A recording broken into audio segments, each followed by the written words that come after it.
Welcome to another edition of Green is Good. This is the Green Festival edition in beautiful downtown Washington, D.C. And we're so excited to have with us today Dror Balshine. He's the president and founder of Sol Cuisine. Sol Cuisine. Sol Cuisine. Sol Cuisine as in the sun. Dror, before we get talking about your great new company, talk a little bit about your journey leading up to the founding and running of Sol Cuisine. Okay, well, I had a business background, and I'm a vegetarian, and I was working for a large multinational in the construction industry, and I knew that wasn't the path or the journey that I wanted to be on. And what we saw out there is an opportunity. We're a Canadian company, and back in the mid-90s when we started, when I started in this area, there seemed to be a hole in what people could buy in the vegetarian realm. So really it was a recognition of an opportunity and a desire to do something that was a bit more substantial with my life, and I got inspired. What year did you start the business? Well, I started in 1997. Wow. And in 2002, we actually merged with another business that had been around since 1980 that was a co-op originally making tofu. Okay. So the company history goes back to 1980. Wow. And it's an interesting story. There were 3 vegetarian restaurants in the city of Toronto that were a co-op. And it was started by actually a lot of American people that had left the US during the Vietnam War and came up to Canada. And they started more of a progressive lifestyle. You know, some would call it hippie. They often, a lot of them lived together, and they just wanted to make really good tofu. And so back in 1980, they opened up a company called Soy City Foods. And what's really unique about us in Canada is that we grow a lot of soybeans. Not like the Americans, but really? What's good about our soybeans is that it's designed more for human consumption. Most of the soybeans that are grown in the United States are grown for animal feed and crusher beans.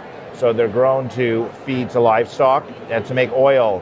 But in Canada, we have a very unique situation that it's a bit colder of a climate, and it's really well suited for high protein soybeans. So we're very fortunate, and we actually still today grow our soybeans 134 miles from our facility. We work directly with a grower, and he grows beans just for us. Wait a second, I want to get into this discussion. This is important because I never heard even of a differential in soybean quality. This is really important for our listeners and our viewers. But first I want to give a shout out to your website so people can find your food products. It's www.solcuisine.com, solcuisine.com, www.solcuisine.com. So you're talking about tofu and soybean quality. Yeah. Yours is 134 miles or so from your manufacturing facility. So you're saying tofu manufactured in the United States from soybeans could be from soybeans that are not actually the best quality for human consumption, potentially. Well, what I'm saying is that our soybeans meet our quality standards. I think that different companies maybe process differently than us. We're very happy working directly with the grower. There's no middleman. We go every summer and visit our beans. We talk to them when we can, and we grow our own beans for our own usage. That's awesome. Yeah. Talk a little bit about, you came down from Toronto? Correct. To be here in DC at this Green Festival. Why is this an important place for you to platform your great products? Well, we like to connect with people. You know, food's very emotional, and you know, when you're on a day-to-day, you don't necessarily see the consumers. And this is an opportunity for us to sit down, get the immediate feedback, have people, watch people taste our products, and be able to talk about it with them. And for us, that's very rewarding, and it's really important. Dror, have you been at Green Festivals before or had a booth there? Or is this your first one? So we've done the San Francisco Green Festival. We did the New York Green Festival. Great. This is a new initiative for us as a company. So we're going to we're getting very involved with this this group. Awesome. This is the first year that we've been doing it. We've done other like-minded festivals. Toronto has a great vegetarian show every September. We've done shows in Chicago. We've done other shows, but this is basically the summer of our birth into this Green Festival. And how's the response been at the Green Festival? Are you happy you've signed up to be partnering with them in terms of marketing? And how has the consumer response been to your products here? Great. I mean, these are the people we want to be talking to. The like-minded Right. people and progressive. And for us, it's inspiring to be here and connect. There seems to be a lot of vegetarians, a lot of vegans. So that's the ideal target for us. And what products did you bring down to platform? So we have a number of veggie burgers that we show that we have here in the market. So you didn't bring us anything? I'm a vegan. Dror. I would have eaten it right on camera. I'm going to come over to your booth. Okay, please do. That's awesome. So veggie burgers. And we do a meatless chicken. So we do a Korean barbecue chicken, really? a chipotle chicken, and that's basically a replacement for chicken. We make beef. We make falafel. We make a whole variety of vegan items. And they're all at your booth for tasting. We brought a selection of items down here. We can't do all our items, but we have a very good selection. And all 3 days you're showing. Yeah. That's awesome. Yeah. What kind of stores have you gotten into?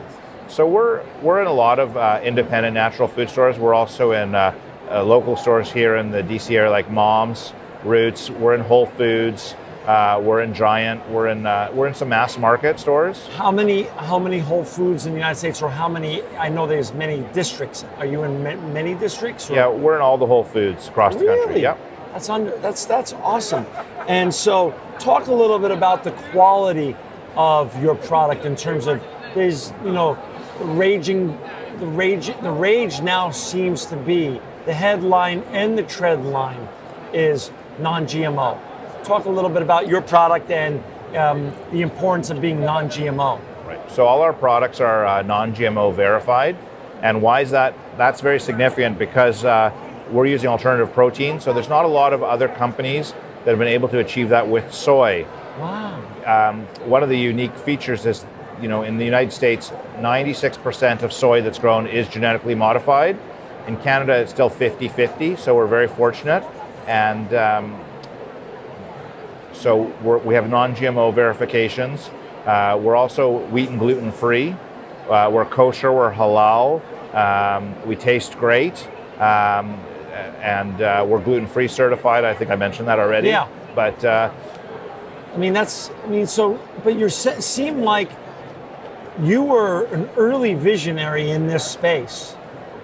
But it seems like times have caught up with you in that the trend is, of course, as you and I have seen, the next generation, the millennials, right, are walking away from McDonald's and embracing Chipotle and all the other food brands, such as yours, that are just healthier for them and don't make them feel so bad.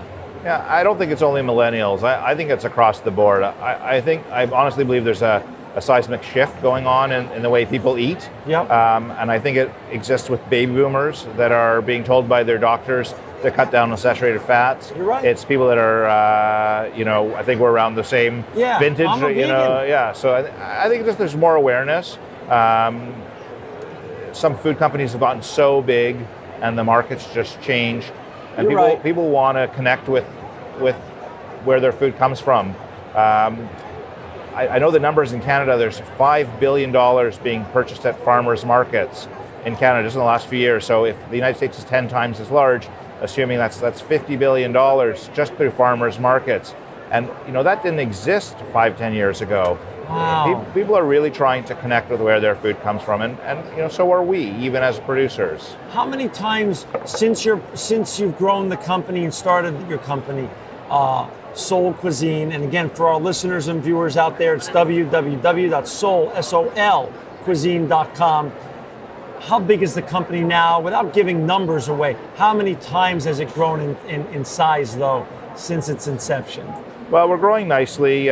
We grow around 15-20% every year consistently. Every year. Yeah, we have about 35 great team members in our company. That's great. We're starting to ship to Europe.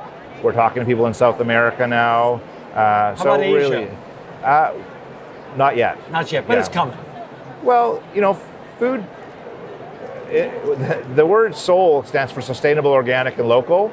So it's really great. not our focus to go too far. Okay. We're happy to, we feel like North America is a really great place to be, and we're comfortable with that. And sometimes it may not make sense to ship. Food is mostly water. You're right. So it may not make sense to ship water over water. That makes sense. Yeah. That makes a lot of sense. What's your number one best-selling item? In the U.S., our number one selling item is our veggie. It's our spicy black bean burger, and we also make a breakfast sausage patty, a vegan breakfast sausage patty. Those are the two biggest sellers for us. How about in Canada? We sell a lot of tofu in Canada. Really? And we do a griller, like an original burger. It's how we started, and it's more like what we call a meat analog. It mimics meat more, and that's our big seller in Canada. Those are two of our big sellers. That's so interesting. What's your future plans? What's your future vision in terms of growth? Yeah, well, we're going to keep trying to connect with consumers and try and get our product into as many mouths as possible, get people addicted to our products. We've got some really interesting innovation coming down the pipe using a lot of pulses, lentils and beans and chickpeas or garbanzo beans. So we're very focused on alternative proteins, looking at helping people consume proteins at the same time as being a bit more positive on the environment than the animal protein is. So that's our focus, and we don't expect to change the world overnight, but bit by bit, and doing festivals like the Green Festival, introducing people to our products, that's what we're trying to do. And in terms of your new products, how extensive is your R&D department? Are you constantly every day testing and evolving new opportunities? Absolutely. So we have 2 food scientists on staff that have been educated at university with, and then we have a chef as well. So we have a very strong emphasis on research and development at our company, and that's been, I think, one of the reasons why we're successful. That's awesome. Well, we wish you continued success. Thanks, John. Thanks for your time today, Dror. This is really a great story, really. Yeah, thanks for giving us the opportunity to come on the radio. And I'm going to come over to your stall and try some of your great products. I'm very excited. So we'll have to do a second interview after that. We will do a second interview. You're always welcome back on Green is Good at any time to talk about your continuing journey at Sol Cuisine. For our listeners and our viewers out there, it's www.solcuisine.com. Draw Balshine. You're making the world a better place and truly living proof that green is good. Thank you very much. Thank you.